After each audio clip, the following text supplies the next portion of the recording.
দেওবৰীয়া special মাছ আৰু টেঙামৰা, নিমপাত, পচলা, মাংস আৰু লগত মাছৰ পেটু এইকেইটা বস্তু আজি কেঁচাকৈ দেখাইছোঁ, অলপ দেৰি পিছত দেখিব সুন্দৰভাৱে দেখাই আছোঁ।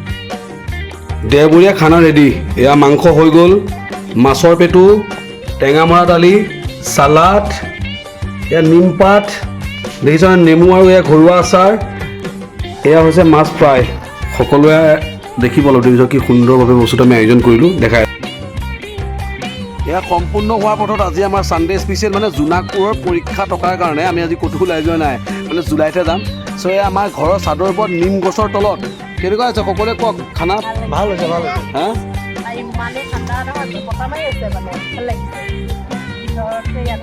এয়া আমাৰ ইয়াত এইজন আমাৰ ভাগিন দুজনী আছে, এঞ্জেল আৰু আমাৰ গুণু। আৰু আজি গোটেই মানে সম্পূৰ্ণ খানা মই বনাইছোঁ, পম্পে এৰেঞ্জমেণ্ট কৰি দিছে, কিন্তু বহুত গৰম তথাপি চাদৰ ওপৰত খাবৰ কাৰণে আহিছোঁ, দেখাই আছোঁ বাকী আহি আছোঁ। ধন্যবাদ।